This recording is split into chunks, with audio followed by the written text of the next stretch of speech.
رسولہ الکریم اما بعد فاعوذ باللہ السمیع العلیم من الشیطان الرجیم بسم اللہ الرحمن الرحیم۔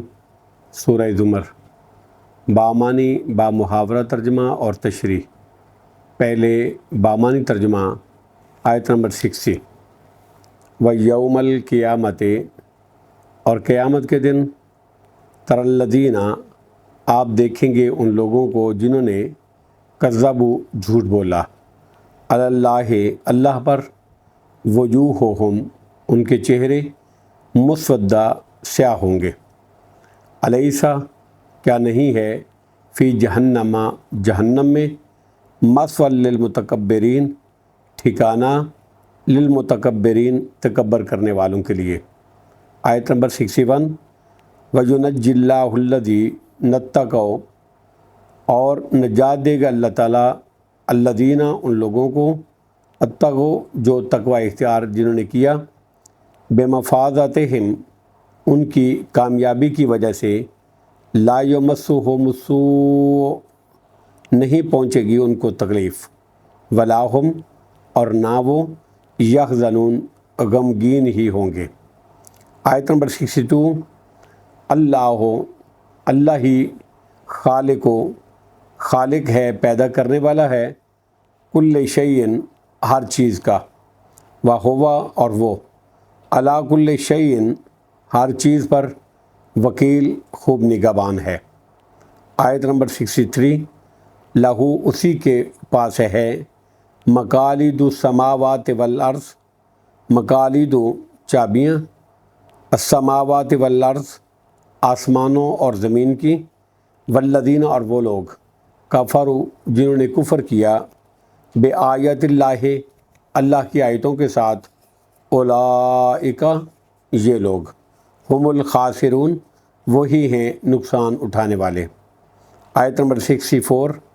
قل، فرما دیجئے، افغیر اللہ، پس غیر اللہ کے بارے میں، تامرونی، تم مجھے حکم دیتے ہو، اعبدو، کہ میں ان کی عبادت کروں، ایھا الجاہلون، اے جاہلو۔ آیت نمبر 65۔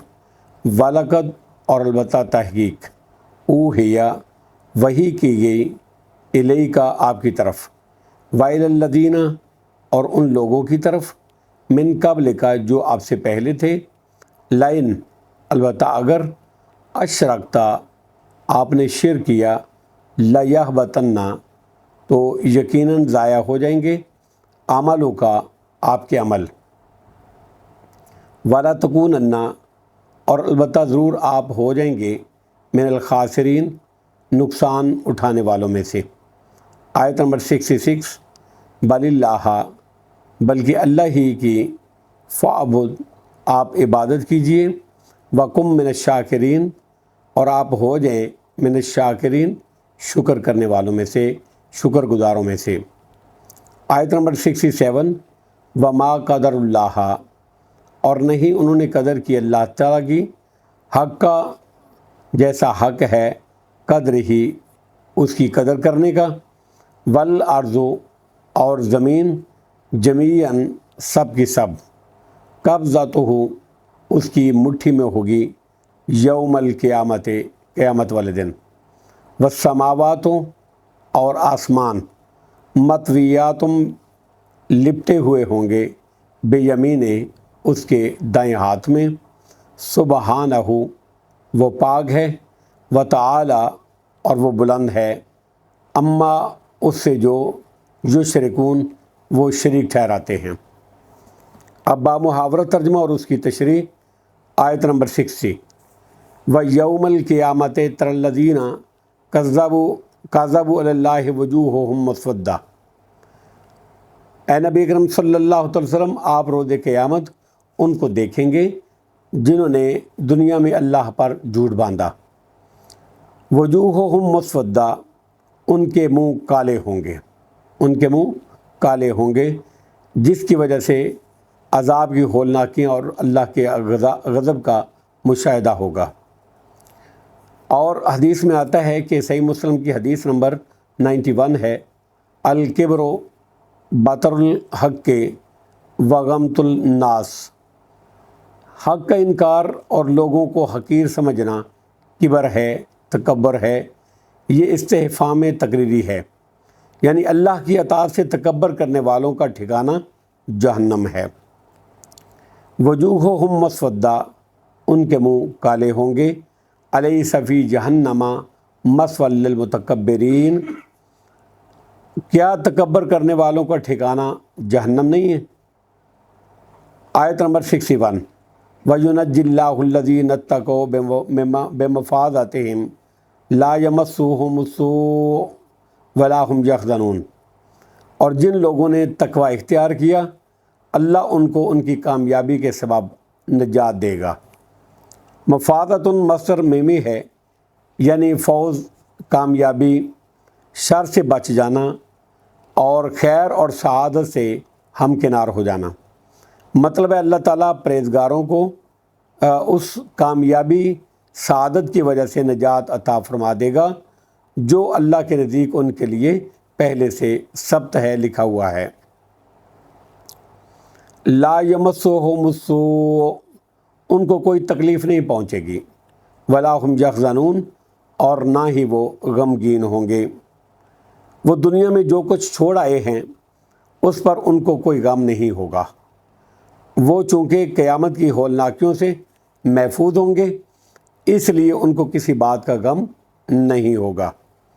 آیت نمبر 62، اللہ خالق کل شیء وہو علی کل شیء وکیل، اللہ ہی ہر چیز کا خالق ہے، پیدا کرنے والا ہے، وہو علی کل شیء وکیل، اور وہ ہر چیز پر نگہبان ہے، یعنی ہر چیز کا خالق بھی اللہ ہی ہے اور مالک بھی اللہ ہی ہے۔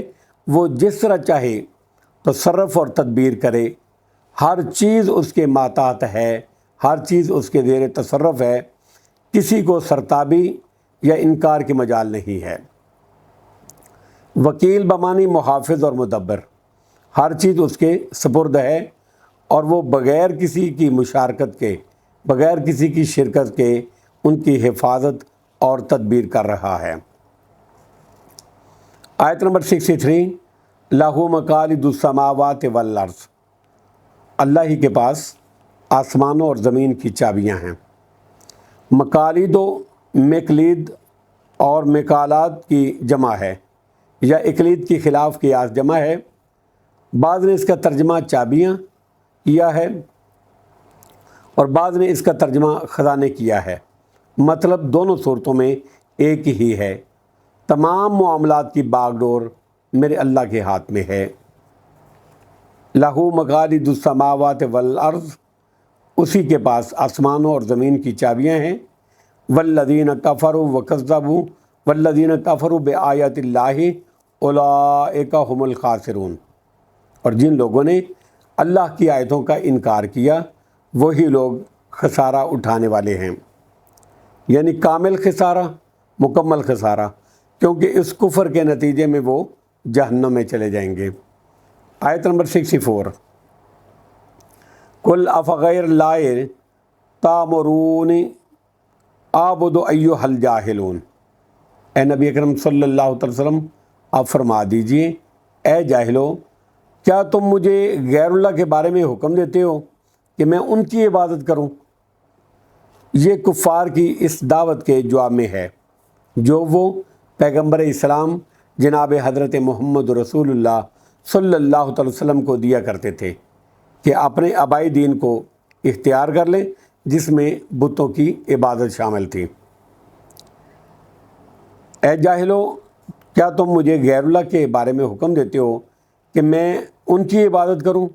آیت نمبر 65، وَلَقَدْ أُوحِیَ إِلَیْکَ وَإِلَى الَّذِینَ مِن قَبْلِکَ لَئِنْ أَشْرَکْتَ لَیَحْبَطَنَّ عَمَلُکَ وَلَتَکُونَنَّ مِنَ الْخَاسِرِینَ، اور بلا شبہ آپ کی طرف اور ان لوگوں یعنی نبیوں کی طرف جو آپ سے پہلے ہوئے یہ وحی کی گئی کہ اگر آپ نے شرک کیا، لَئِنْ أَشْرَکْتَ، اگر آپ نے شرک کیا، لَیَحْبَطَنَّ عَمَلُکَ، تو آپ کے اعمال بھی ضائع ہو جائیں گے، برباد ہو جائیں گے، وَلَتَکُونَنَّ مِنَ الْخَاسِرِینَ، اور آپ ضرور خسارہ اٹھانے والوں میں سے ہو جائیں گے۔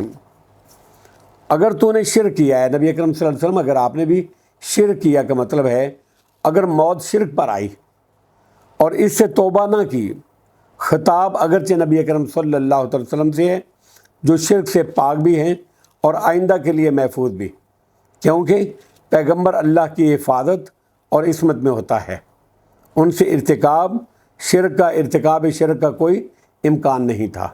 لیکن یہ دراصل امت کے لیے تعریض اور اس کو سمجھانا مقصود ہے۔ لَإِنَّ أَشْرَكْتَ لَيَحْبَطَنَّ عَمَلُكَ وَلَتَكُونَنَّ مِنَ الْخَاسِرِينَ۔ اے نبی اکرم صلی اللہ علیہ وسلم اگر آپ نے بھی شرک کیا، لَيَحْبَطَنَّ عَمَلُكَ، تو آپ کے بھی اعمال ضائع ہو جائیں گے اور آپ خسارہ پانے والوں میں سے ہو جائیں گے۔ آیت نمبر 66، بَلِ اللَّهَ فَاعْبُدْ وَكُن مِّنَ الشَّاكِرِينَ، بلکہ آپ اللہ ہی کی عبادت کریں۔ اے نبی اکرم صلی اللہ علیہ وسلم آپ اللہ ہی کی عبادت کریں۔ ایاک نعبد کی طرح یہاں بھی مفعول یعنی لفظ اللہ کو مقدم کر کے حصر کا مفہوم پیدا کر دیا گیا کہ صرف ایک ہی اللہ کی عبادت کرو۔ ایاک صرف ایک اللہ کی عبادت کرو، وکم من الشاکرین، اور آپ شکر گزاروں میں سے ہو جائیں۔ آیت نمبر 67، وما قدر اللہ حق قدرہ، اور انہوں نے اللہ کی قدر نہیں کی جس طرح اس کی قدر کرنے کا حق تھا، یعنی کیونکہ اس کی بات بھی نہیں مانی جو اس نے پیغمبروں کے ذریعے سے ان تک پہنچائی تھی، اور عبادت بھی اس کے لیے خاص نہیں کی بلکہ دوسروں کو بھی اس میں شریک کر لیا۔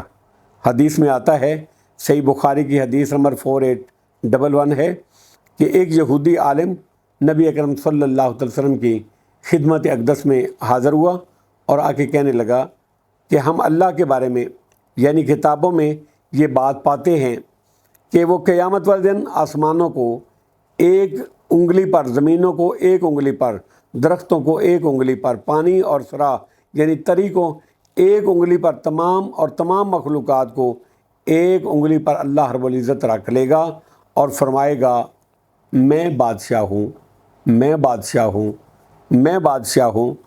آپ نے مسکرا کر اس کی تصدیق کر دی اور آیت وما قدر اللہ کی تلاوت فرمائی۔